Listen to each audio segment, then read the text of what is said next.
സ്വർഗീയ വിരുന്ന് ടെലിവിഷൻ മിനിസ്ട്രിയിൽ സാമ്പത്തിക പങ്കാളികളാകുക. Heavenly feast mission months. കൂടുതൽ വിവരങ്ങൾക്ക് വിളിക്കുക 9447356682.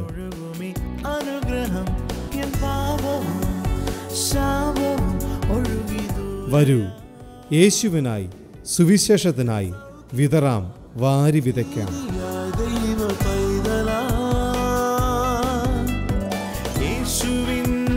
സ്വന്തമായി തീർന്നു ഞാൻ, എന്നെന്നും കവിഞ്ഞൊഴുകുമി അനുഗ്രഹം, നിറഞ്ഞൊഴുകുമി അനുഗ്രഹം.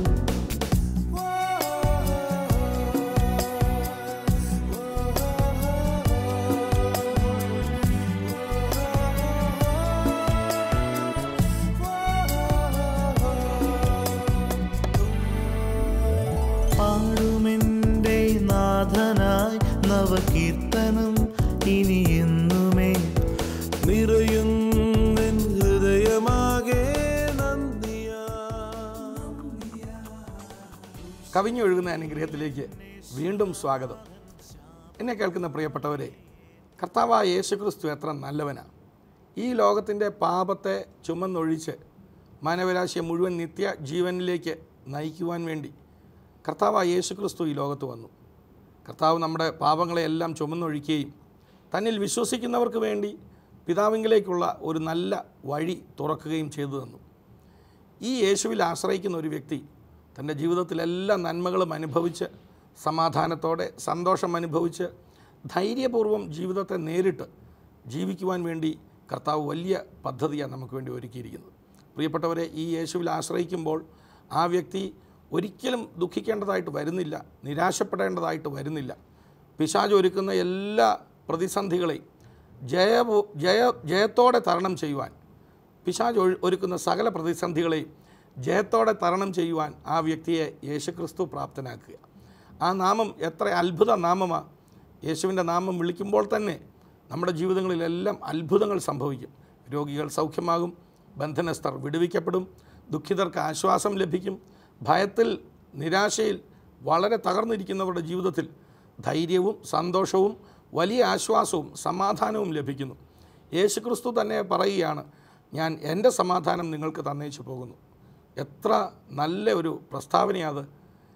സമാധാനമില്ലാത്ത ഒരു വ്യക്തിക്ക് എത്ര വലിയ ആശ്വാസമാണ് യേശുവിൻ്റെ ആ വാക്കുകളിൽ കൂടെ ലഭിക്കുന്നത്. യേശുവിൽ ആശ്രയിക്കുമ്പോൾ തന്നെ ആ സമാധാനം ആ വ്യക്തിയുടെ ഹൃദയത്തിൽ വന്ന് നിറയുകയും ചെയ്യും.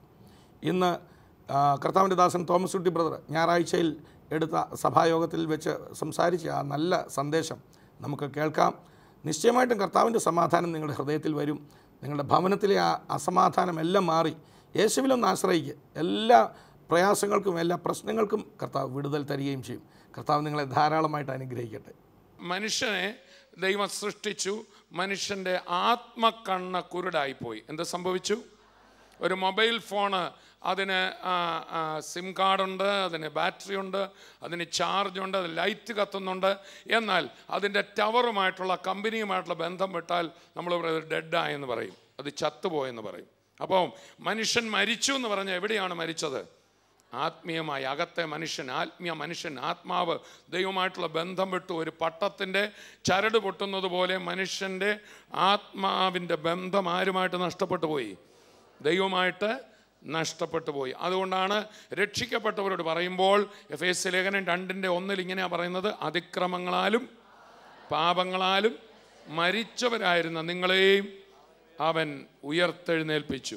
കർത്താവായ യേശു തന്നെയാണ് ശുശ്രൂഷയുടെ മധ്യത്തിൽ നിക്കോദമോസ് എന്ന് പറഞ്ഞ വളരെ ഭക്തനായൊരു വ്യക്തി, പരീശനായ വ്യക്തി, വചനം മറ്റുള്ളവരെ പഠിപ്പിക്കുന്ന വ്യക്തി, ആത്മീയ കാര്യങ്ങൾ പറഞ്ഞപ്പോൾ യേശു പറയാ, പുതുതായി ജനിച്ചില്ല എങ്കിൽ നീ ദൈവരാജ്യത്തിൽ, ചുരുക്കി പറഞ്ഞാൽ നീ വലിയ ആത്മീയമൊക്കെ പറയുന്നുണ്ട്, നീ വചനം വായിക്കുന്നുണ്ട്, പഠിപ്പിക്കുന്നുണ്ട്, മതവിശ്വാസം നിനക്കുണ്ട്, പക്ഷെ നീ ആത്മീയമായി എന്ത് ചെയ്തതാണ്?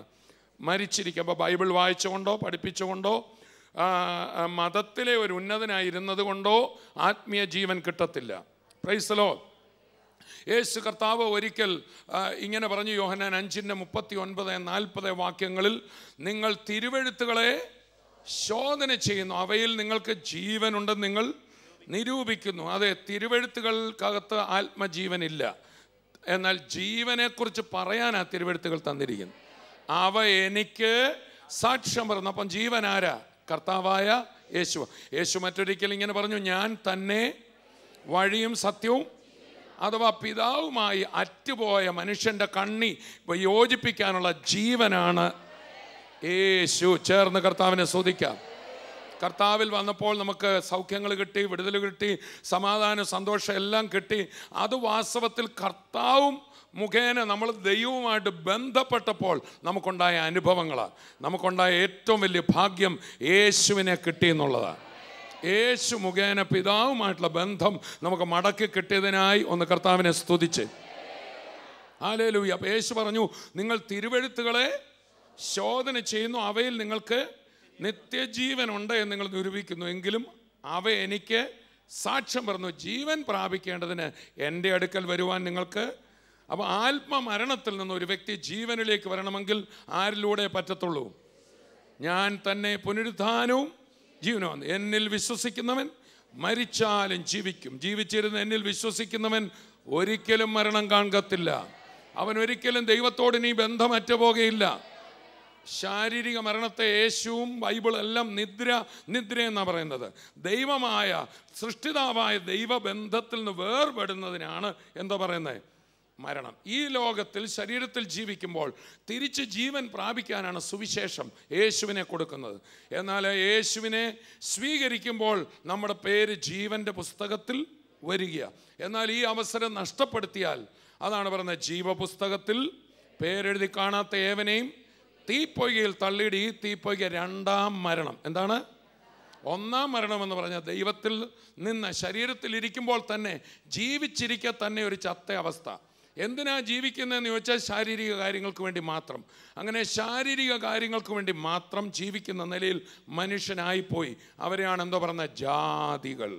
അവർക്ക് പറഞ്ഞാട്ടെ, ജാതികൾ.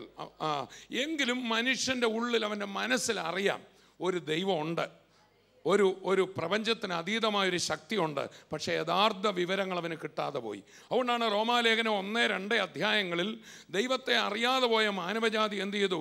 അവൻ കണ്ണിൽ കണ്ടതിനെയൊക്കെ ദൈവമായിട്ട് ആരാധിച്ചു. മനുഷ്യൻ എന്തിനെയൊക്കെ ഭയപ്പെട്ടോ അതായിരിക്കും ദൈവമെന്ന് അവൻ വിചാരിച്ചു. അവന് ഭക്തിയുണ്ട്, ദൈവത്തെ ആരാധിക്കണമെന്ന് ആഗ്രഹമുണ്ട്. പക്ഷേ പാപിയായ മനുഷ്യൻ ദൈവത്തിൽ നിന്ന് വേർപെട്ടപ്പോൾ ദൈവത്തെക്കുറിച്ചുള്ളൊരു വ്യക്തമായ അറിവില്ലാതായി. അതുകൊണ്ട് ദൈവം എന്ത് ചെയ്തു? മാനവജാതിയെ സ്നേഹിച്ച ദൈവം തൻ്റെ പുത്രൻ മുഖേന മനുഷ്യനെ വീണ്ടും താനുമായി ബന്ധപ്പെടുത്തുവാൻ ആഗ്രഹിച്ചു. അങ്ങനെ തൻ്റെ പുത്രനായ ക്രിസ്തുവിനെ ഈ ലോകത്തിൽ അയക്കുക എന്നുള്ളത് മനുഷ്യൻ തെറ്റിപ്പോയപ്പോഴേ ഉള്ള പദ്ധതിയാണ്. സുവിശേഷം 2000 വർഷം മുമ്പ് തുടങ്ങിയതല്ല, 2000 വർഷം മുമ്പ് വെളിപ്പെട്ടതും ലോക സ്ഥാപനത്തിന് മുമ്പേ ദൈവം കണ്ടതുമാണ്. ചേർന്ന് കർത്താവിനെ സ്തുതിക്കാം. അതുകൊണ്ടാണ് റോമാലേഖനത്തിൽ അതിൻ്റെ തുടക്കത്തിൽ നമ്മൾ വായിക്കുകയാണ്, സർവത്തിനു മുമ്പേ ദൈവം കണ്ട സുവിശേഷം. Price the Lord. യേശു കർത്താവിനെ കുറിച്ച് ഇങ്ങനെയാണ് പറയുന്നത്, ഇതാ ലോകസ്ഥാപനം മുതൽ അറുക്കപ്പെട്ട ദൈവത്തിൻ്റെ കുഞ്ഞാട്. ആമേൻ.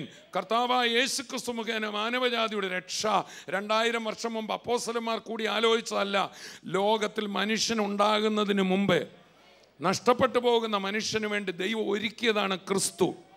എന്നാൽ ആ ക്രിസ്തുവിനെ ലോകത്തിൽ അയക്കാൻ വേണ്ടി ഈ വിജാതിയരുടെ മധ്യത്തിൽ ദൈവം ഒരാളെ തിരഞ്ഞെടുത്തു.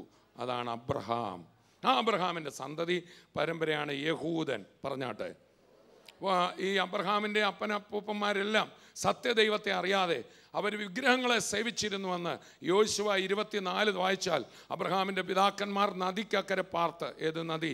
ഇറാഖിലെ യൂഫ്രട്ടീസ്, ടൈഗ്രീസ് നദികളുടെ അക്കരെ ഊർ എന്ന് പറയുന്ന പട്ടണത്തിൽ പിതാക്കന്മാരെല്ലാം സത്യദൈവത്തെ തിരിച്ചറിയാതെ അവരെ കണ്ണിൽ കണ്ടതൊക്കെ ദൈവമായിരിക്കുമെന്ന് വിചാരിച്ചു, ആരാധിച്ചു. സൃഷ്ടിതാവായ ദൈവത്തെ അവർക്കറിയില്ല എന്ന ഒരു ദൈവബോധമുണ്ടായിരുന്നു. എന്നാൽ ദൈവം എന്ത് ചെയ്തു? ആ വീട്ടിലെ കൊച്ചുമകനെ അബ്രഹാമിനെ ഒരു രാത്രി തേജോമയനായ ദൈവം അവന് വെളിപ്പെട്ടു. എന്നിട്ട് പറഞ്ഞു, ഞാൻ ആണ് സൃഷ്ടിതാവായ കർത്താവ്. യഹോവ എന്ന പേരിൽ അബ്രഹാമിന് വെളിപ്പെട്ടു. അങ്ങനെ അബ്രഹാമാണ് ഈ ആദാമിന് ശേഷം പിന്നെ ആദ്യമായി ഒരു സത്യദൈവം ഉണ്ടെന്ന് അറിഞ്ഞത്. Praise lord. അവനെ ദൈവം വിളിച്ചിറക്കി. അവൻ്റെ മകനായ ഇസ്ഹാക്കിൻ്റെ മകനായ യാക്കോബിൻ്റെ 12 മക്കളുടെ മക്കളാണ് യഹൂദന്മാർ. എന്താണ്? റോമാലേഖനം 3-ാം അധ്യായം തുടങ്ങുന്നതിന് ഇങ്ങനെയാണ്: ആകയാൽ യഹൂദന് എന്ത് വിശേഷത? യഹൂദൻ എന്ത്? നിങ്ങൾക്കറിയാമല്ലോ, യഹൂദനാണ് യേശുവിനെ ക്രൂശിച്ചത്. യഹൂദനാണ് സഭയെ പീഡിപ്പിച്ചത്. യഹൂദൻ ദൈവത്തിൻ്റെ പദ്ധതികൾക്കെല്ലാം എതിരായി നിന്ന പാർട്ടിയാണ്. പക്ഷേ അബ്രഹാമിനോട് ദൈവം ചെയ്ത വാഗ്ദത്തം നിമിത്തം ആ ജനതയെ പ്രത്യേകമായി ദൈവം നിർത്തിയിരിക്കുക. 3 കൂട്ടമായി ലോകത്തിലുള്ളത്. 1, ജാതികൾ. 2, ജാതികളിൽ നിന്ന് വേർതിരിച്ച് ദൈവം തന്നെക്കുറിച്ച് ഒത്തിരി അറിവ് കൊടുത്ത 2ാമത്തെ ജനതയാണ് ആര്? യഹൂദൻ. Price the lord. അവർ വിഗ്രഹത്തെ സേവിക്കാറില്ല. അവർ ഏക ദൈവത്തെ സേവിക്കുന്നു. അവർ മാത്രമല്ല, റോമർ 3-ന്റെ ആദ്യ വാക്യങ്ങൾ ഇങ്ങനെ വായിക്കുന്ന യഹൂദൻ എന്ത് വിശേഷത? താഴ്ത്ത് വായിക്കുമ്പോൾ ദൈവത്തിൻ്റെ അരുളപ്പാടുകൾ ദൈവം അവന് കൊടുത്തു. ജഡപ്രകാരം ക്രിസ്തുവും അവരിൽ നിന്നുണ്ടായി. ഒന്ന് വായിച്ചേ 3-ന്റെ 1-ാമത്തെ വാക്യം. എന്നാൽ യഹൂദൻ എന്ത് വിശേഷത? അല്ല, പരിച്ഛേദനയിൽ എന്ത് പ്രയോജനം? സകല വിധത്തിലും വളരെ ഉണ്ട്. ഒന്നാമത്, ദൈവത്തിന്റെ അരുളപ്പാടുകൾ അവരുടെ പക്കൽ സമർപ്പിച്ചിരിക്കുന്നു. ഈ ലോകത്തിലെ എല്ലാ ജനതകളുടെ ഇടയിൽ നോക്കിയാൽ ദൈവത്തെക്കുറിച്ചുള്ള അറിവുണ്ട്. ഭാരതത്തിലെ ആചാര്യന്മാർക്ക് ദൈവത്തെക്കുറിച്ച് അറിവുണ്ടായിരുന്നു. ദൈവം വെളിച്ചമാണെന്നും ദൈവം സൃഷ്ടിതാവാണെന്നും ഒക്കെ ലോകത്തിലെ എല്ലാ ജനതകളിലും ഓരോ നിലയിലുള്ള അറിവുണ്ടായിരുന്നു. എന്നാൽ ആർക്കുമില്ലാത്ത അറിവ് ആർക്ക് കൊടുത്തു? യഹൂദന് ദൈവം കൊടുത്തു. സ്തോത്രം. യഹൂദന് കൊടുത്ത ഏറ്റവും വലിയ അറിവുകളിൽ ദൈവം സർവശക്തനാണ്, ദൈവം സർവവ്യാപിയാണ്, ദൈവം സർവജ്ഞാനിയാണ്. അപ്പോൾ തന്നെ ദൈവം രക്ഷിക്കുന്നവനാണ്. രക്ഷയ്ക്കായിട്ടൊരു ക്രിസ്തുവിനെ അയക്കും. അതുകൊണ്ടാണ് അവരുടെ തിരുവെഴുത്തുകളെല്ലാം നോക്കിയാൽ, യെശയ്യാ പ്രവചനം നോക്കിയാൽ, യെരമ്യാ പ്രവചനം നോക്കിയാൽ, മോശയുടെ പുസ്തകങ്ങൾ നോക്കിയാൽ, സങ്കീർത്തനങ്ങളിൽ ദാവീദ് അടക്കം എല്ലാവരും വരാൻ പോകുന്ന മശിഹായെക്കുറിച്ച് പറഞ്ഞിരിക്കുന്നു. ഹല്ലേലൂയ. വാസ്തവത്തിൽ യഹൂദനിലൂടെ അല്ല രക്ഷ, ക്രിസ്തുവിലൂടെ മാനവജാതിക്ക് രക്ഷ കൊടുക്കാൻ ദൈവം പദ്ധതിയിട്ടു. യഹൂദനായിട്ട് തന്നെ ക്രിസ്തു പിറന്നെങ്കിലും അവൻ സ്വന്തമായതിലേക്ക് വന്നു. സ്വന്തമായവരും അവനെ കൈക്കൊണ്ടില്ല.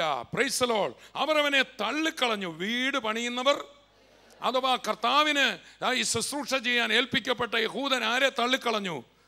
യേശുക്രിസ്തുവിനെ തള്ളിക്കളഞ്ഞു. പക്ഷേ ഈ തള്ളിക്കളഞ്ഞ കല്ലിനെ മൂലക്കല്ലാക്കിക്കൊണ്ട് അവൻ്റെ അടുക്കൽ വരുന്ന ജീവനുള്ള കല്ലുകളെ ചേർത്ത്, മനുഷ്യരാകുന്ന ജീവനുള്ള കല്ലുകളെ ചേർത്ത് മൂന്നാമതൊരു വലിയ സംഗതി കർത്താവ് പണിയാണ്.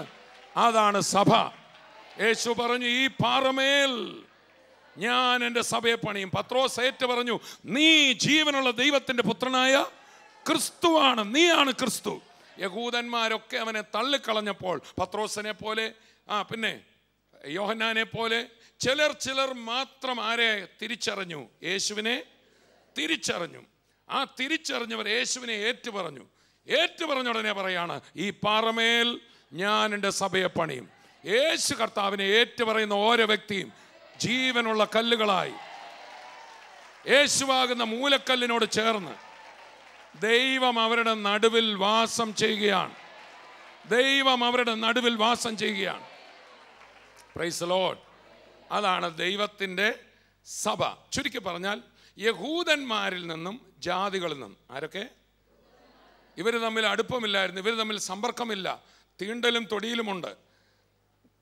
യഹൂദൻ്റെ വീട്ടിലവരെ കയറ്റുകയില്ല, വെള്ളം വാങ്ങി കുടിക്കില്ല. നമുക്കറിയാമല്ലോ, ശമരിയ സ്ത്രീയിൽ നിന്ന് യേശു വെള്ളം വാങ്ങി കുടിച്ചപ്പോൾ അവൾ അത്ഭുതപ്പെടുകയാണ്. ഒരിക്കലും അങ്ങനെ ചെയ്യാറില്ല. എന്നാൽ എന്ത് ചെയ്യുന്നറിയാമോ? ഈ വേർപാടിൻ്റെ നടുച്ചുവർ യേശു ഇടിച്ചു. ഇരുപക്ഷത്തെയും ഒന്നാക്കി മാറ്റി തന്നിൽ ഒരേ പുതുമനുഷ്യനായി സൃഷ്ടിച്ചു. അതാണ് ദൈവസഭ. യഹൂദനെന്നും യവനെന്നും വ്യത്യാസമില്ല. എല്ലാവരും ഒരേ കർത്താവിലായി, ഒരേ സ്നാനമേറ്റു, ഒരേ ആത്മാവിനെ പ്രാപിച്ചു, ഒരേ ക്രിസ്തുവിനെ വിശ്വസിച്ചു. ചേർന്ന് കർത്താവിനെ സ്തുതിക്കാം. യഹൂദനെന്നും വിജാതീയരെന്നും മാത്രമല്ല ലോകം തിരിഞ്ഞിരുന്നു. വിജാതീയരായിട്ടുള്ളവർ തന്നെ വിവിധ രാഷ്ട്രങ്ങളായി തിരിഞ്ഞിരുന്നു. ജാതി മത വർഗ വർണ്ണങ്ങളായി ലോകത്തിൽ പലരും തിരിഞ്ഞിരുന്നപ്പോൾ യേശു സകലത്തെയും ഒന്നാക്കി തീർത്തു. ആദാമിൻ്റെ പാപം മനുഷ്യനെ ചിന്നിച്ചിതറുമാറാക്കിയെങ്കിൽ ഒടുവിലത്തെ ആദാം, നമ്മൾ വായിക്കുന്നു, സകലത്തെയും അവനിൽ ഒന്നായി ചേർക്ക എന്ന കാലസമ്പൂർണതയിലെ മർമ്മത്തിനായി ഞാൻ കർത്താവിനെ സ്തുതിക്കുന്നു. അപ്പം 3 കൂട്ടമാണ് ലോകത്തുള്ള. 1, ജാതികൾ, 2 യഹൂദർ.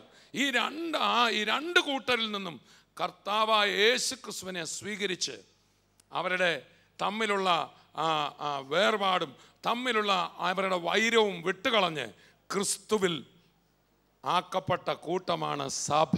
ഉറക്കെ പറഞ്ഞ് സഭ. അതുകൊണ്ടാണ് വെളിപ്പാട് പുസ്തകത്തിൽ കർത്താവിൻ്റെ വരവിന് ശേഷം സഭയെ സ്വർഗത്തിൽ കാണുമ്പോൾ സകല ജാതികളിൽ നിന്നും, സകല ഗോത്രങ്ങളിൽ നിന്നും, സകല ഭാഷയിൽ നിന്നും, സകല വംശങ്ങളിൽ നിന്നും ഞങ്ങളെ നീ രക്തത്താൽ വിലയ്ക്ക് വാങ്ങിയല്ലോ.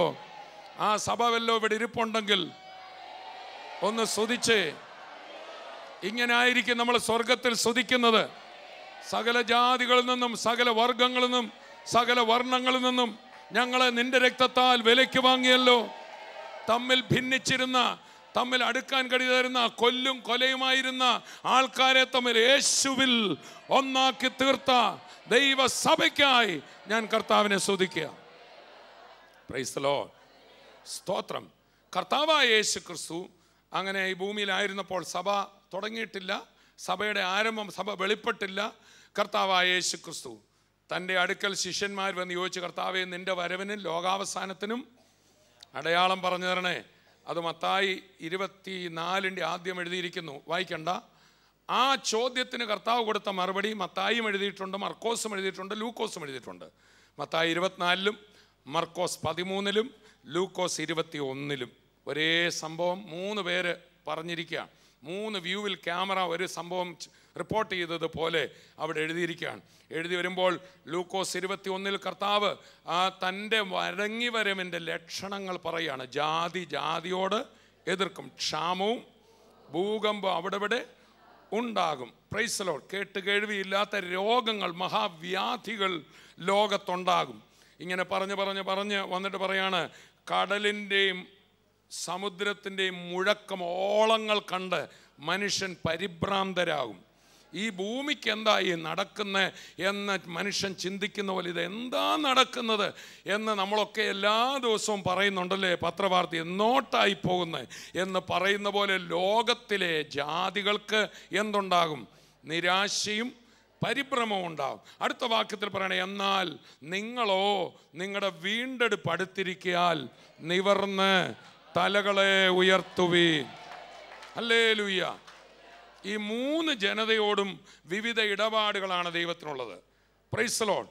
അതിൽ ഇന്ന് ജാതികളോട് ദൈവം ഇടപെടുന്ന കാലമാണ്. ആരോട് ഇടപെടുകയാണ്? ഇതാണ് ജാതികളുടെ കാലം. കൈകൊടുത്ത് പറഞ്ഞേ. അതാണല്ലോ നമ്മൾ വായിച്ചത്. സ്തോത്രം. ഈ 3 മനുഷ്യൻ, യഹൂദനും അതുപോലെ ജാതികളും. ഈ യഹൂദന് പ്രമാണമെല്ലാം കിട്ടിയെങ്കിലും അവരും ദൈവത്തിൽ നിന്ന് വിട്ടുപോയി. അവർ പ്രമാണത്തെ ലംഘിച്ചു. പ്രമാണം കിട്ടാഞ്ഞ ജാതികൾ അവരുടെ മനസാക്ഷിയുടെ പ്രമാണത്തെ ലംഘിച്ചു. അതാണ് റോമാലേഖനം 1, 2, 3 അധ്യായങ്ങൾ പറയാണ്, പ്രമാണം കിട്ടാതിരുന്ന ജാതികളുടെ മനസാക്ഷിയിൽ എന്തുണ്ട്? ഒരു പ്രമാണമില്ലേ? കൊല്ലരുതെന്ന് എല്ലാവർക്കും അറിയരുതോ? മോഷ്ടിക്കരുതെന്ന് അറിയരുതോ? അതവൻ ലംഘിച്ചു. എന്നാൽ പ്രമാണം കയ്യിൽ എഴുതി കിട്ടി, ഞങ്ങൾ ദൈവജനമാ, ഞങ്ങളാ പ്രത്യേക ജനം എന്ന് അഹങ്കരിച്ച് യഹൂദൻ എന്ത് ചെയ്തു? കയ്യിൽ എഴുതി കിട്ടിയ പ്രമാണം നമ്പർ ഇട്ട് ലംഘിച്ചു. മറ്റവർക്ക് നമ്പർ ഇട്ട് കിട്ടിയില്ല, ഇവർക്ക് എങ്ങനെ കിട്ടി? 10 കൽപ്പന കിട്ടിയോണ്ട് 10 കൽപ്പനയായിട്ട് അവരെങ്കിൽ ലംഘിച്ചു. എന്നിട്ട് അവിടെ പറഞ്ഞ റോമർ 3:23 ചുരുക്കി പറയാ, ആരുമില്ല എന്ന് പറഞ്ഞ യഹൂദനുമില്ല, യവനുമില്ല. ആലയം കിട്ടിയവനും കൊള്ളാം, ആലയം കിട്ടാഞ്ഞവനും കൊള്ളാം. പുരോഹിതനെ കിട്ടിയവനും കൊള്ളാം, കിട്ടാഞ്ഞവനും കൊള്ളാം. എല്ലാവരും ഒരുപോലെ പാപം ചെയ്ത് ദൈവത്തിൻ്റെ തേജസ് ഇല്ലാത്തവരായി തീർന്നു. എന്നാൽ സ്തോത്രം, ദൈവം എന്ത് ചെയ്യുന്നറിയാമോ? തൻ്റെ വെളിച്ചത്തെ, തൻ്റെ തേജസ്സിനെ യഹൂദൻ്റെ മധ്യത്തിലേക്ക് അയച്ചു. അബ്രഹാമിനോട് ചെയ്ത ഉടമ്പടിയിൽ ഒരു നീതിയുണ്ട്. ആദ്യ യഹൂദനും പിന്നെ വിജാതിയർക്കും. അങ്ങനെ ആദ്യം എങ്ങോട്ട് അയച്ചു? ഈ പാപവിമോചകനെ, ഈ സൗജന്യമായി രക്ഷിക്കുന്നവനെ. പ്രായപ്രമാണം എല്ലാം തെറ്റിച്ചെങ്കിലും, നിന്റെ ബലഹീനത കൊണ്ട് തെറ്റ് മുഴുവൻ പറ്റിയെങ്കിലും, ആത്മീയ മരണം സംഭവിച്ചെങ്കിലും, ദൈവത്തിൽ നിന്ന് അകന്നു പോയെങ്കിലും, തിരിച്ച് നിനക്ക് ജീവൻ തരാൻ ദൈവം തൻ്റെ പുത്രനെ ഈ ലോകത്തിലേക്ക് അയച്ചു. എന്നാൽ യെരൂശലേം പട്ടണം കർത്താവ് യേശുവിനെ തള്ളിക്കളഞ്ഞപ്പോൾ യെരൂശലേമിൻ്റെ വെളിയിൽ മാറി നിന്ന് കരഞ്ഞോണ്ട് കർത്താവ് പറഞ്ഞൊരു വാചകമുണ്ട്, യെരൂശലേമേ യെരൂശലേമേ, കോഴി തൻ്റെ കുഞ്ഞുങ്ങളെ ചിറകടിയിൽ മറയ്ക്കുന്ന പോലെ നിന്നെ എൻ്റെ ചിറകടിയിൽ ഒരു കോഴിക്കുഞ്ഞിനെ തള്ള മറയ്ക്കുന്ന പോലെ മറയ്ക്കാൻ എനിക്ക് എത്ര വട്ടം മനസ്സായിരുന്നു. എന്നെ കേൾക്കുന്ന സഹോദരങ്ങളെ, യേശുവിൻ്റെ ചിറകടി പോലെ വേറൊരു ചിറകടിയില്ല. യഹൂദൻ കയറാതിരുന്ന ചിറകടിയിൽ എനിക്കും നിനക്കും കയറാൻ, ഓടിക്കയറാൻ ഭാഗ്യം കിട്ടിയതിനായി കരമൊന്ന് അടിച്ച് കർത്താവിനെ സ്തുതിക്കാമോ? പുള്ളും പരുന്തും ഒക്കെ വരുമ്പോൾ നിങ്ങൾ കണ്ടിട്ടില്ലേ, ഈ തള്ളക്കോഴി ഒരു ശബ്ദമുണ്ടാക്കും. കുഞ്ഞുങ്ങൾക്കറിയില്ല, ആ ശബ്ദമാണ് കേട്ടുകൊണ്ടിരിക്കുന്ന സുവിശേഷം. യേശു കർത്താവ് ഒരു ശബ്ദമുണ്ടാക്കുകയാണ്. അതാണ് രോഗസൗഖ്യങ്ങൾ, അതാണ് അത്ഭുതങ്ങൾ, അതാണ് ഈ കേട്ടോണ്ടിരിക്കുന്നത്. ചിലർക്കിത് പിടികിട്ടുന്നില്ല. സ്തോത്രം. ചില കോഴിക്കുഞ്ഞ് തള്ളയുടെ പുറത്ത് കയറി നിൽക്കും, ഒരു ഗ്യാരണ്ടി ഇല്ല. എന്നാൽ ചില കോഴിക്കുഞ്ഞുങ്ങൾ എന്ത് ചെയ്യുമെന്നറിയാമോ? ഈ തള്ള ചിറക് വിടർത്തി വിരിക്കുമ്പോൾ അതിൻ്റെ കീഴിലേക്ക് ഓടി വരും. സങ്കീർത്തനക്കാരൻ ഈ കർത്താവിൻ്റെ ചിറകടിയിൽ ഇരിക്കുന്നതിനെ കുറിച്ച് പണ്ട് എഴുതിയിട്ടുണ്ട്. അതാ 91-ാം സങ്കീർത്തനം. എന്താണെന്നറിയാമോ? അത്യുന്നതൻ്റെ മറവിൽ വസിക്കുകയും സർവശക്തൻ്റെ ചിറകിൻ കീഴിൽ പാർക്കുകയും ചെയ്യുന്നവൻ കർത്താവിനെ കുറിച്ച് അവൻ എൻ്റെ സങ്കേതവും. ആ ചിറകളിൽ ഇരിക്കുന്നവർക്കും ചില പറച്ചിലുണ്ട്. 1-2 പേരോട് പറഞ്ഞ് വല്ലതൊക്കെ പറഞ്ഞുകൊണ്ടിരിക്കണം. സ്തോത്രം. ഒന്നോയ്ക്ക് അത് ദൈവമക്കൾ പറയുന്നവരാണ്. പെന്തക്കോസ്ത് നാളിൽ അഭിഷേകം വന്നപ്പോൾ അവർ പറഞ്ഞു തുടങ്ങിയെന്ന, അവർ കരഞ്ഞു തുടങ്ങിയെന്നല്ല, പറഞ്ഞു തുടങ്ങിയെന്ന. അവർ പരാതിപ്പെട്ട് തുടങ്ങിയെന്നല്ല, അവർ പറഞ്ഞു തുടങ്ങിയെന്ന. അവർ പറഞ്ഞു തുടങ്ങിയത് കേട്ടവർ പറഞ്ഞു, ഇവർ ദൈവത്തിൻ്റെ വൻകാര്യങ്ങൾ പറയും. വൻകാര്യങ്ങൾ പറഞ്ഞു തുടങ്ങുന്നവരാ. നമ്മൾ പറയുന്നത് എന്നാന്നറിയോ? കോട്ടയം പട്ടണം മഹത്വം കാണും, കേരളം മുഴുവൻ ദൈവമഹത്വം കാണും, ഇന്ത്യ മുഴുവൻ ദൈവമഹത്വം കാണും. അവർ വൻകാര്യങ്ങൾ പറയുന്നവരാ, വൻകാര്യങ്ങൾ പറയുന്നവരാ, വൻകാര്യങ്ങൾ പറയുന്നവരാ. പറയാണ്, ഒരു ബാധയും എൻ്റെ കൂടാരത്തിന്. സ്തോത്രം. ചിറകിനടിയിൽ ഇരുന്നുകൊണ്ട് പറയാണ്, അതുവഴി ഒരു പോരാട്ടം വരുന്നുണ്ടെന്ന്. എന്തുവായി പറയുന്നതെന്ന് ഒന്ന് കൈകൊടുത്ത് ചോദിച്ചേ. യേശു കർത്താവിൻ്റെ വിസ്താരമായ ചിറകടിയിൽ. സ്തോത്രം. ആമേൻ, ആമേൻ. ആ വിസ്താരം, ആ കർത്താവിനെ കുറിച്ച് പറയുന്നത്, നീതി സൂര്യൻ രോഗോപശാന്തിയോടുകൂടെ ഉദിക്കും. അവൻ്റെ ചിറകിൽ രോഗശാന്തിയുണ്ട്, അവൻ്റെ ചിറകടിയിൽ അനുഗ്രഹമുണ്ട്, അവൻ്റെ ചിറകടിയിൽ നന്മയുണ്ട്, എല്ലാ പോരാട്ടങ്ങളിൽ നിന്നും വിടുതലുണ്ട്. ആ മറച്ചുകൊള്ളാൻ കർത്താവിന് മനസ്സാ. എത്ര മഹാപാപിയായാലും എത്ര കൊള്ളരുതാത്തവനായാലും കർത്താവിനെ തള്ളിക്കളഞ്ഞവനെ പോലും മറയ്ക്കാൻ ചിറക് വിടർത്തി കർത്താവ് നിൽക്കുക. യെരൂശലേമിനോട് പറയാ, നിന്നെ എൻ്റെ ചിറകിൻ്റെ കീഴിൽ ചേർക്കാൻ എനിക്ക് മനസ്സാ. കർത്താവിൻ്റെ ചിറകിൻ്റെ കീഴിൽ ഇരിക്കുന്നവർ പോസിറ്റീവേ പറയത്തുള്ളൂ. ഒരു ബാധയും എൻ്റെ കൂടാരത്തിന് അടുക്കത്തില്ല. ചില പറയുന്ന അവിടെയാണ്ട് ആ പ്രശ്നം ഉണ്ടാകുന്നു, ഇവിടെയാണ്ട് ഈ പ്രശ്നം ഉണ്ടാകുന്നു. പക്ഷെ ചിറകടിയിൽ ഉറപ്പുള്ളവർ പറയും, വശത്ത് 1000 പേരും വലത്ത് വശത്ത് 10,000 പേരും വീഴും, എൻ്റെ അടുക്കൽ വരത്തില്ല, എൻ്റെ അടുക്കൽ വരത്തില്ല. പകൽ പറക്കുന്ന അസ്ത്രത്തെയും ഇരുട്ടിൽ സഞ്ചരിക്കുന്ന മഹാമാരി ഒന്നും എനിക്ക് പേടിക്കണ്ട, അവന്റെ ചിറകിൻ കീഴിലാണ്. യേശുവിൽ ആശ്രയിക്കുന്ന ഒരു വ്യക്തിയും ഒരു നാളും ലജ്ജിച്ചു പോകേണ്ടതായിട്ട് വരികയില്ല. ഞാൻ നിങ്ങളെ ഒരു നാളും കൈവിടുകയില്ല, ഒരു നാളും ഉപേക്ഷിക്കുകയുമില്ല എന്ന് വാക്ക് പറഞ്ഞ ആ യേശുവിൽ ആശ്രയിച്ചാൽ നിശ്ചയമായിട്ടും നമ്മുടെ ജീവിതം ഏറ്റവും അനുഗ്രഹമായി തീരും. നമുക്കൊരു നിമിഷം കണ്ണുകളെ അടയ്ക്കാം, ഒന്ന് പ്രാർത്ഥിക്കാം. ഞങ്ങളെ അത്യധികമായി സ്നേഹിക്കുന്ന ഞങ്ങളുടെ ദൈവമേ, സ്വർഗീയ പിതാവേ, ഈ അനുഗ്രഹിക്കപ്പെട്ട സമയത്തിനായി ഞങ്ങൾ നന്ദിയോടെ അങ്ങയെ സ്തുതിക്കുന്നു. കർത്താവെ, ഇന്ന് എന്നെ കേട്ടുകൊണ്ടിരിക്കുന്ന ഓരോ പ്രിയപ്പെട്ടവർക്കും വേണ്ടി ഞാൻ പ്രാർത്ഥിക്കുക. കർത്താവെ, അവരിൽ രോഗികളുണ്ട്, സമാധാനമില്ലാത്തവരുണ്ട്, ശാരീരികമായി ബലഹീനരായിട്ടുള്ളവരുണ്ട്, സാമ്പത്തികമായി തകർന്നവർ, വലിയ നിരാശയുടെ പടുകുഴിയിൽ വീണ് കിടക്കുന്നവർ, കുടുംബത്തിൽ സമാധാനമില്ലാതെ, കുടുംബ ബന്ധങ്ങളിൽ സ്വസ്ഥതയില്ലാതെ, വിശ്വസ്തതയില്ലാതെ ഒരുപാട് പേർ ഭാരപ്പെട്ട് ഇന്ന് എന്നെ കേൾക്കുന്നല്ലോ. യേശുവെ, അവർക്കെല്ലാം വേണ്ടി ഞാൻ പ്രാർത്ഥിക്കുക. യേശുവിൻ്റെ നാമത്തിൽ, യേശുവിൻ്റെ അടിപ്പിണരുകളാലുള്ള സൗഖ്യം ഇപ്പോൾ തന്നെ അവരുടെ മേൽ പകരണമേ. ആ രോഗബന്ധനങ്ങൾ ഇപ്പോൾ തന്നെ അഴിയട്ടെ, ആ മുഴകൾ അപ്രത്യക്ഷമാകട്ടെ. കർത്താവെ, ആ വളഞ്ഞ അസ്ഥികൾ ഇപ്പോൾ തന്നെ നിവർന്നു വരുന്നതിനായി നന്ദി പറയുന്നു. ആ നീളം കുറഞ്ഞ ആ കൈ ഇപ്പോൾ തന്നെ നീളം വർദ്ധിച്ച് മറ്റേ കൈയുമായിട്ട് ഈക്വൽ ലെങ്ത്, ആ തുല്യ നീളത്തിലേക്ക് വരട്ടെ. യേശുവിൻ്റെ നാമത്തിൽ ആ അത്ഭുതം സംഭവിക്കട്ടെ. ആ മുതുകിൻ്റെ കൂൻ ഇപ്പോൾ തന്നെ നിവർന്നു വരട്ടെ. സ്കോളിയോസിസിനെ യേശുവിൻ്റെ നാമത്തിൽ ഞാൻ ശാസിക്കുന്നു. നട്ടെല്ലിൻ്റെ വളവ് ഇപ്പോൾ തന്നെ നിവർന്നു വരട്ടെ യേശുവിൻ്റെ നാമത്തിൽ. യേശു ക്രിസ്തുവിൻ്റെ അടിപ്പിണരുകളാലുള്ള സൗഖ്യം ഇപ്പോൾ തന്നെ ഈ ശരീരങ്ങളിൽ വെളിപ്പെട്ട് വരട്ടെ. കർത്താവെ അവിടുന്ന് അങ്ങനെ ചെയ്യുന്നതിനായി സ്തോത്രം. പിശാച് കെട്ടിയിരിക്കുന്ന കെട്ടുകളെ യേശുവിൻ്റെ നാമത്തിൽ ഞാൻ അഴിക്കുക. പൂർണ്ണമായ സൗഖ്യം അവിടെ വരട്ടെ. സാമ്പത്തികമായി വിടുതൽ അവിടെ സംഭവിക്കട്ടെ. ആ ഭവനത്തിൽ സമാധാനമുണ്ടാകട്ടെ. കർത്താവെ, കുടുംബ ബന്ധങ്ങളിൽ നഷ്ടമായി പോയ ആ സ്നേഹം അത് മടങ്ങി വരട്ടെ. കർത്താവെ, യേശുവിൻ്റെ നാമത്തിൽ ഞാൻ പ്രാർത്ഥിക്കുന്നു. അനുഗ്രഹിക്കുക കർത്താവെ. ഇന്ന് എന്നോട് കൂടെ പ്രാർത്ഥിക്കുന്ന എല്ലാവരുടെ മേലും സകലരുടെ മേലും കർത്താവ് അത്ഭുതം ചെയ്തിരിക്കാൻ സ്തോത്രം. കർത്താവിൻ്റെ പ്രവൃത്തി തികയ്ക്കുന്നതിനായി നന്ദി പറയുന്നു. പ്രാർത്ഥന കേട്ടതിനായി നന്ദി, യേശുവിൻ്റെ നാമത്തിൽ തന്നെ ആമേൻ. പ്രിയപ്പെട്ടവരെ, ഇപ്പോൾ തന്നെ ചെക്ക് ചെയ്ത് നോക്കിയോ. അത്ഭുതം നടന്നു കഴിഞ്ഞാൽ ആ നട്ടെല്ലിൻ്റെ വളവ് നിവർന്നു കഴിഞ്ഞാൽ കൂന് മാറിക്കഴിഞ്ഞു. അതുപോലെ തന്നെ ആ മുഴകൾ അപ്രത്യക്ഷമായി. ഇപ്പോൾ അത് അവിടെ ഇല്ല. നിങ്ങൾ ചെക്ക് ചെയ്യുമ്പോൾ നിങ്ങൾക്ക് മനസ്സിലാകും. ആ കണ്ണ് തുറന്നു കഴിഞ്ഞു, കാഴ്ച ലഭിച്ചു കഴിഞ്ഞിരിക്കുക. അത് വിശ്വസിക്കുക. നിങ്ങളത് ചെക്ക് ചെയ്യുക. ചെക്ക് ചെയ്തിട്ട് സൗഖ്യമായി എന്ന് ബോധ്യം വന്നവർ താഴെ കാണുന്ന നമ്പറുകളിൽ ഞങ്ങളെ വിളിച്ചറിയിക്കാൻ മടിക്കരുത്. അത് കേൾക്കുന്നത് ഞങ്ങൾക്ക് വലിയ സന്തോഷമാണ്. കൂടാതെ നിങ്ങൾക്ക് എന്തെങ്കിലും പ്രാർത്ഥനാ സഹായം ആവശ്യമുണ്ടെങ്കിൽ ഈ നമ്പറുകളിൽ നിങ്ങൾക്ക് ഏത് സമയത്ത് വേണമെങ്കിലും വിളിക്കാം. നിങ്ങൾക്ക് വേണ്ടി പ്രാർത്ഥിക്കുവാൻ തയ്യാറായിട്ട് പ്രാർത്ഥനാ വീരന്മാർ നിങ്ങൾക്ക് വേണ്ടി ഇവിടെ ഒരുങ്ങിയിട്ടുണ്ട്. കർത്താവ് നിങ്ങളെ ധാരാളമായിട്ട് അനുഗ്രഹിക്കട്ടെ. നാളെ ഇതേ സമയത്ത് നമുക്ക് വീണ്ടും കാണാം. അതുവരെയും കർത്താവ് നിങ്ങളെ ഓരോരുത്തരെയും തൻ്റെ ചിറകടിയിൽ മറയ്ക്കട്ടെ. ഞാൻ നിങ്ങളെല്ലാവരെയും യേശുവിൻ്റെ നാമത്തിൽ അനുഗ്രഹിക്കുന്നു. സ്വർഗീയ വിരുന്ന് ടെലിവിഷൻ മിനിസ്ട്രിയിൽ സാമ്പത്തിക പങ്കാളികളാകുക. Heavenly feast mission months. കൂടുതൽ വിവരങ്ങൾക്ക് വിളിക്കുക 9473556682.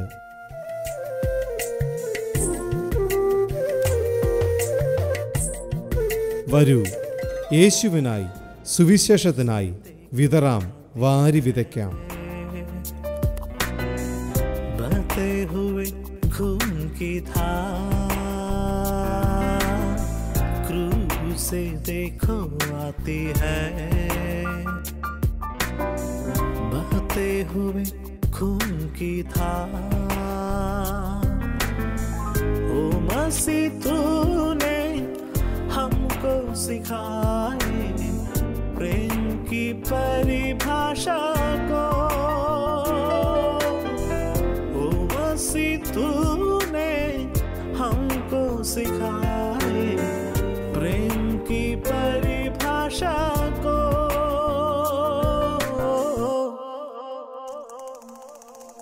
प्रेम का सागर है तू, चांदी का राजकुमार है तू.